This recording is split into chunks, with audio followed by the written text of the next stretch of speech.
What's going on, everyone? Coach Aaron here, back in another video to help you dominate a platform. Today we're going to go over what are the best budget powerlifting belts for you so that you can save money while hitting those PRs on the platform. So let's get right to it.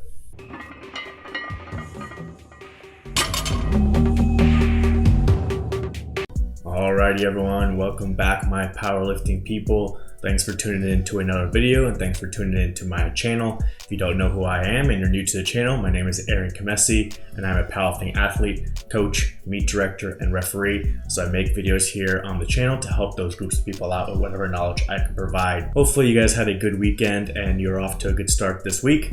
For me, it was a pretty good weekend. Watched some UFC fights. The Heat made it into the NBA Finals.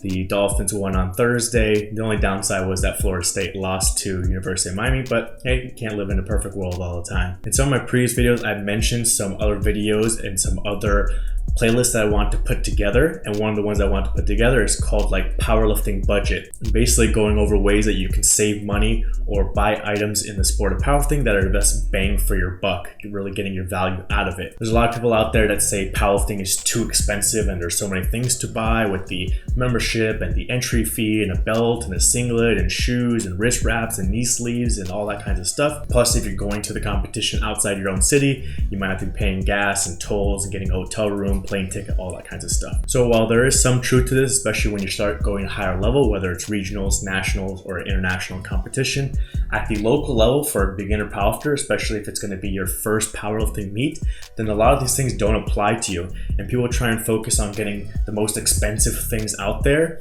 when they don't actually need them, or they can find something that's a little bit cheaper and gives you more bang for your buck, more value, and you don't have to spend as much money when you're first going into your first competition or even in your first year. All right, so for this video, we're going to go over belts, because belts, there's a lot of options out there and they can really vary in price.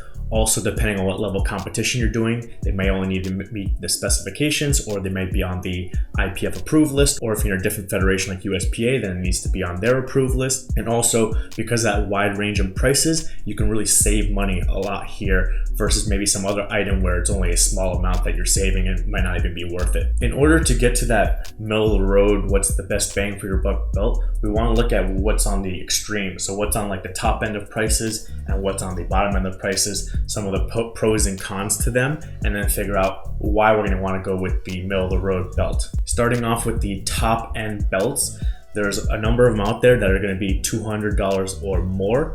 One of the main ones is going to be the SPD belt. They only have one option. It's about $225 here in the US. It might be a different price wherever you are in the world, but that's like your top of the line. You're going to get everything out of it for a belt. So you're going to get the maximum width, you're going to get the maximum thickness, you're going to get that patented SPD buckle where you can make a quick adjustment to what size you want, so you don't have to unscrew it or anything like that with some of the other leather belts out there. You're going to get good quality out of the material. You're also going to get the warranty with it, so if there's ever an issue where it just like breaks on you, a design or production failure, then they'll be able to replace the part or the entire belt for you. So you get everything out of it as far as the quality, and you also get the IPF approval, which means you basically can wear it at any and all meets out there, regardless of level or federation. Is going to be approved for all of them. Also, from Titan Support Systems, they have a number of belts, and some of the more unique ones get really pricey, up to $300 and $400, depending on what kind of customization you want, or if you want snake skin on there, or all kinds of crazy stuff. So for someone who really wants to go crazy out there with a special belt design that no one else in the world has, and it's only unique to them with the skin and maybe their name and all the colors and everything like that, then it can really get up in those prices, $300 and $400, as I said. And all the way on the other extreme, when some people want to go look for a belt to buy, they may go to like Amazon or eBay or Alibaba and search for weight belt or powerlifting belt and see what comes up, and they'll see these really enticing options that are maybe $20 or $40 or $50 and say, well, why do I need to spend the $200 or $300 when I can get this belt for $30? And you know what they say, oftentimes you get what you pay for. So you have to be careful when you're looking on these sites that are just like generic belts, as some of them may not meet the specifications. Some of them might be like a bodybuilding belt that is too wide, so you get these people that come with a 6-inch or 8-inch wide like bodybuilding leather belt, and they're not allowed. Also, with pretty much all these belts, unless it's a specific powerlifting belt that's being sold on there, like an Inzer belt, these other belts are not going to be approved. They're not going to be IPF approved, so you can wear them at local competitions, because for a USAPL local meet, it just needs to meet the specifications. But if you start going to a higher level competition like regionals or nationals where they enforce that IPF approved list, then you're not going to be able to use it. So now, okay, you're maybe saving money for your first meet or maybe your first year of buying that $30 belt. But if you do have aspirations of going to these higher level meets, then you're gonna have to pay for it later on, because then you have to buy a new belt that's going to be these higher prices. So now that combined price of the higher belt that is approved and then the $30 cheapo one you got off of Amazon is going to cost you more. And then also you have to now spend the time and effort finding the new belt and breaking it in and all that kinds of stuff. You also have to watch out for the quality of these belts. You want to read the reviews and maybe look into the description of the belt and see how it compares to like an SBD or A7 or Titan or Inzer belt, because these aren't powerlifting focused manufacturers. These are just generic manufacturers for lifting or fitness equipment, and they just make whatever they can, mass produce it as cheap as they can, put it on these sites like Alibaba and Amazon to just get the general fitness person to buy it, and they make a high margin off of that, even if it is only $30 or $40. So you want to be careful. Some of the stuff, again, like I said, it might not be the specifications, but they also may fall apart quickly. Maybe the lever belt breaks off, or maybe the belt starts unraveling, and then you may not have the warranty to get it replaced. Or if they even have a warranty in place, it might be a whole hassle of trying to reach them through Amazon or directly to them and be able to get it replaced. Talking about specifications, I also wanted to throw in there that you want to compare the actual specifications of this belt off of like Amazon to the top of the line ones from, like I said, SBD or Inzer or Titan or A7 or any of those. The reason being is that IPF has a maximum specification that it needs to be at, and oftentimes these powerlifting companies do use the maximum. Like SBD has the 13 millimeter thickness and then the 10 centimeter width, about 4 inches. But some of these other brands that are on Amazon that are not looking at these specifications, they may fall within it, but they may be much smaller. So like one of the top recommended Amazon powerlifting belts on there, I believe is only 4 millimeters thick, whereas all the powerlifting ones are 10 or 13 millimeters thick. So you're not getting the same level of support, and part of the reason why they're cheaper is because they're 1/2 or 1/3 the actual thickness of the professional powerlifting belts out there. All right, so now let's go to that best bang for your buck value powerlifting belts out there. I'll go with a few different options as far as brands, and I'll try and start with the cheaper price and go a little bit higher and higher depending on what you feel comfortable with.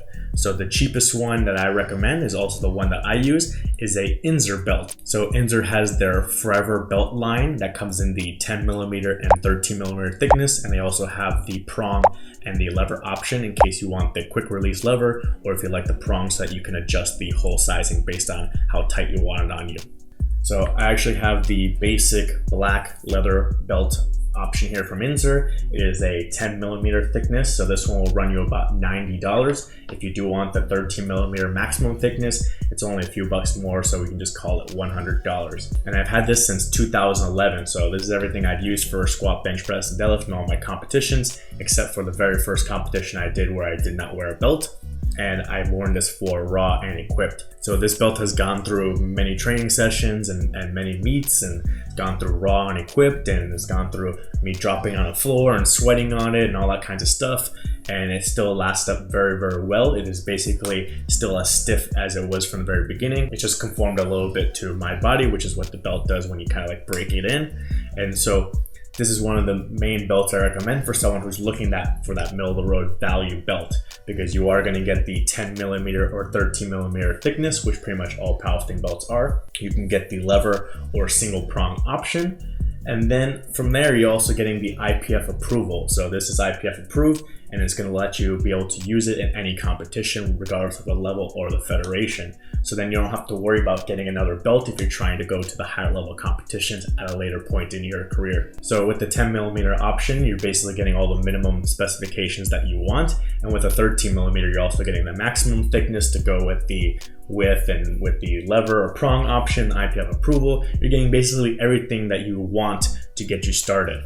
Okay, you don't need to have some kind of fancy color or fancy material or anything like that. You just need a belt that actually is effective for the squat and the deadlift, and it's going to get you through all the competitions. So that's why I recommend, first off, Inzer with the $90 for the 10 millimeter and about $100 for the 13 millimeter. Going one step above that, you can look into Titan support systems. So this is another major powerlifting brand who's been around a long time. They're based out of Texas, and they have a little bit more options out there as far as not just the thickness, they have the 10mm and 13mm options, not just the prong and lever option, but they also have different colors and different stitching you can get. Like I said, you get snake skin. You can also get it tapered if you want the belt to be wider in the back and thinner in the front, if it bothers you under your ribs or something like that. So they have lots of different options, but I was just looking at the basic options, and they have 10mm belts that are around $100, and they have 13mm belts that are around $150. So while the 13mm is a little bit more expensive than the Inzer,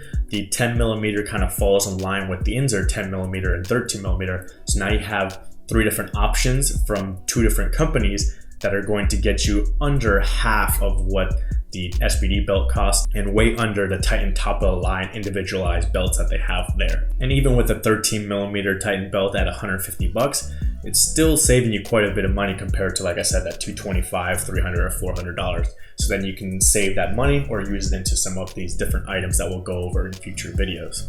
One thing I do recommend with Titan is check the shipping when you go to pick what belt you want and all the specifications. Check how long the estimated shipping is, because you are buying directly from the manufacturer. So sometimes buying directly from the manufacturer can take longer, and you may want to look into a distributor like Lifting Large that will have them already in stock ready to go with faster shipping. So you can check out liftinglarge.com to see what they have in inventory ready to go. Again, if you get like a basic 10mm Titan belt that is a lever and black, you're not getting anything fancy, oftentimes they do have a lot of the sizes in stock and you'll get it much faster. All right, and if you want to go one level above that and splurge a little bit more money, you can look into the A7 Pioneer Cut belts. They're a little bit newer as far as getting the IPF approval, but they are now on the IPF approval list, and they do have a prong option and a lever option. With all their options, the prong and the lever option, and then the 10mm and the 13mm thickness, they are all the same price, about $170. So regardless of which option that you like, that you want to get, it's going to cost you the same thing. And like I said, it's a little bit more expensive than the 100 and 150 Titan option, and a little bit more expensive than the 90 and 100 Inzer option. But if you like A7 and you like that Pioneer cut of the prong option with the little staggered holes so you can get really the exact sizing that you want, then maybe you want to look into that. In addition, if you're going to get a 13mm belt because maybe you are a bigger person, you want more support, then you are choosing between the $100 Inzer option or the Titan and the A7 are about the same at $150 and $170, so it's not that much of a difference if you want to get the A7 over the Titan option. And even still, even though it is a little bit pricier, it's almost twice the bottom end Inzer option. The $170 again is still quite a bit cheaper than the $225, $300, or $400 option. So you don't have to go with those $200+ options when you have these 3 companies with a number of different options that will fit you that are between the $90 and the $170 range. And if you want to look more into these belts, I'll have the links for them in the description below for Inzer, for Titan, for Lifting Large, and for A7, so that you can go and check them out and see all the different options and see what the current prices are for you and wherever you are located. And none of these are affiliate links. I don't have any referral codes. I'm not making any money off of recommending these brands. These are all just belts that I've looked into to see what the price ranges are and what the quality are. With the Inzer, like I said, that's the belt that I've been using since 2011, but I've also used some of these other belts here and there, like in a training session. I've been at a gym or been training with someone. I've tested out the SBD belt before. I've felt the A7 belt before. I've tested out the Titan belt before. So I know with all these belts that you're gonna get that high quality as far as the specifications, the material used, the warranty, and the IPF approval, which is going to be way better than if you're going to get something off Amazon and you don't know what you're getting as far as the specifications, if it's going to fall apart on you, if it has a warranty, and then you're not going to have that IPF approval in case you want to do a higher level meet. Hopefully this helped you out finding a powerlifting belt that's the best bang for your buck.